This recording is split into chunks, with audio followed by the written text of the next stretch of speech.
என்ன நடக்குது என்பது விழிப்போடு இருந்து மக்கள் தெரிந்து கொண்டிருக்கிறீங்க. அதுக்கு நன்றி. அதே போல இன்றைய தினம் இந்த வேடசந்தூர் சட்டமன்ற தொகுதியில அதிமுக ஆட்சி இருக்கிற பொழுது பல்வேறு திட்டங்களை நிறைவேற்றியிருக்கிறோம்.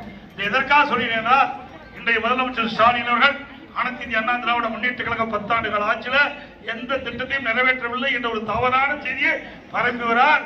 நான் ஏற்கனவே குறிப்பிட்ட திண்டுக்கல் மாவட்டத்தில் பிரமாண்டமான அரசு மருத்துவக் கல்லூரி மருத்துவமனை 350 கோடியில கட்டி திறந்திருக்கிறோம். விஜயபாறை தலைமையாக கொண்டு தனி தாலுகா அமைச்சு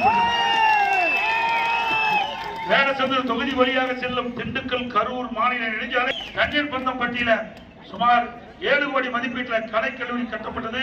காமராஜர் பல்கலைக்கழக உறுப்பு கல்லூரியில் இயங்கி வந்த கல்லூரி கலைக்கல்லூரியாக அதை மாற்றி அமைக்கப்பட்டது. வேடசந்தூர் பகுதி விவசாயிகள் பயன்பெறும் வகையில் சேலம் கோட்டையில் 4 கோடி மதிப்பீட்டில் முருங்கை பதப்படுத்தும் நிலையம் அமைக்கப்பட்டது.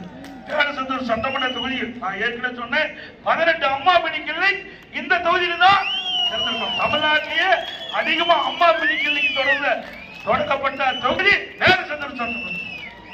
தக்காளி புளி போன்ற விவசாய பொருட்களை குளிர்பாதன கிடங்களில் பாதுகாக்கவும் மதிப்பு கூட்டப்பட்ட பொருளாக உற்பத்தி செய்திடும் அய்யலூரில் தீ உணவு பூங்கா அமைக்கப்பட்டது.